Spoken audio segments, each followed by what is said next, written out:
Good morning সকলকে। আশা করি তোমরা সকলে খুব ভালো রয়েছো, আমরাও ভালোই রয়েছি। আর আজকে সকালবেলা উঠে ব্রাশ টাশ করে তোমার বিছনা তুললাম, তারপরে একটু প্রাণায়াম করি। এখন প্রত্যেক দিনই একটু একটু করে সময়টা বাড়ানোর চেষ্টা করি, বাট একই সময় হয়ে থাকে, একটু সময় বাড়ে না।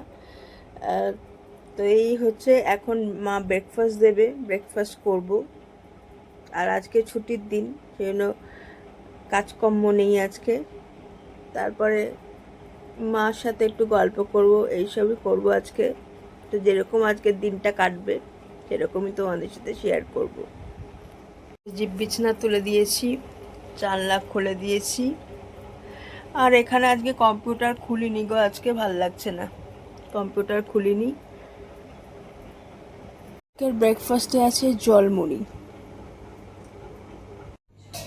তো এখন রান্নাঘরে এলাম, এসে কেটে কুটে নিলাম, কারণ রান্না তো করতেই হবে, না করলে তো আর হবে না।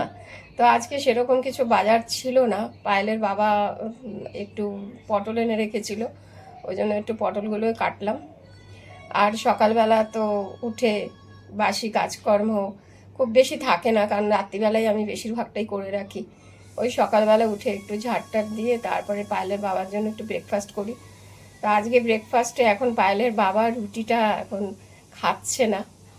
এখন দুদিন ধরে ও ওটস খায় আর কি, ওই ওই জন্যই একটু দই দিয়ে ওটস ওকে দিই সকালবেলা। এখন সেই জন্য আর রুটিটা করতে হচ্ছে না। তো কারণ কি ডাক্তারবাবু আর কি ওকে বলছে যে যতটা পরিমাণে ভাত রুটিটা কম খাওয়া যায়। রাত্রিবেলা তো ও সেই রুটি খাবেই, একদম বাধ্যতামূলক, নাহলে নাকি ওর অসুবিধা হয়। ওই জন্য সকালবেলা আমি বলেছি তাহলে ওটস খাও। কোনো দিন খেত না, এই এখনই আবার শুরু করেছে আর কি। দুদিন ধরে খাচ্ছে, আবার কবে বলে সে খাবো না, তখন করতে হবে। তো তো চলে গেছে, যাই হোক বেরিয়েছে।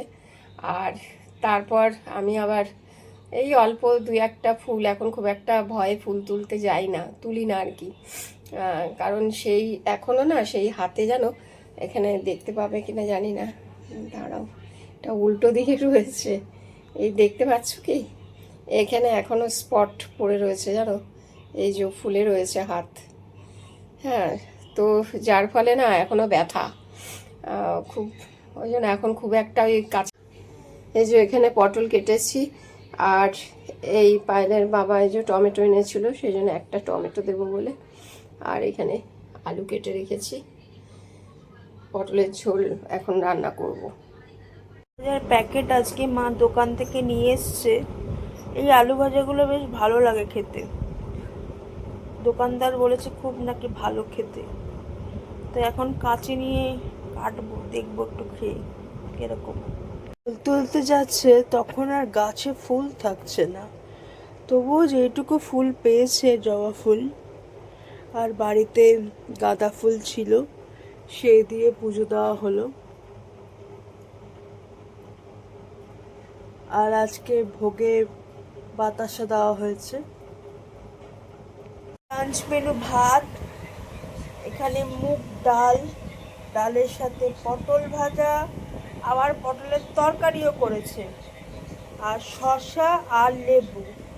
এই হচ্ছে আজকে সিম্পল শনিবারের লাঞ্চ মেনু।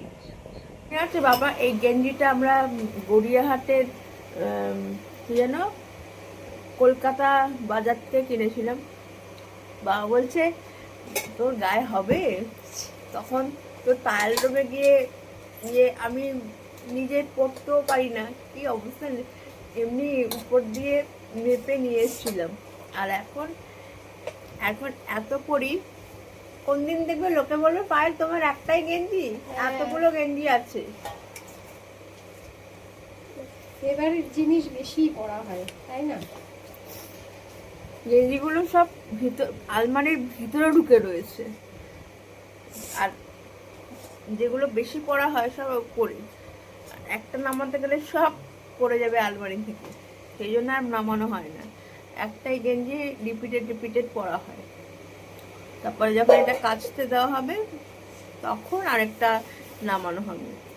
হ্যাঁ আমি একটা নামাই, সেটাকে একদম ঢোলে পিষে করি, তারপর আবার ধুতে দিই। হ্যাঁ, ডোলে পিষিয়ে একেবারে নেতা বানিয়ে দেবে তারপরে। নেতা বানিয়ে, কিন্তু হ্যাঁ আমার শাড়িগুলো বল এত বছরের মানে হ্যাঁ, থাকে তো, তোমার শাড়ির আমার যত্ন 15-20 বছরের শাড়িও রয়েছে। হ্যাঁ। আর কিছু দেবো? আজকের ভিডিওটা এখানে এন্ড করছি। যদি ভিডিওটার কিছু তোমাদের ভালো লেগেছে তাহলে প্লিজ সাবস্ক্রাইব করো আমাদের জীবনকে। আরেকটা ভিডিও নিয়ে কালকে আবার তোমাদের সাথে দেখা হচ্ছে। বাই ফর নাও, সবাই ভালো থেকো।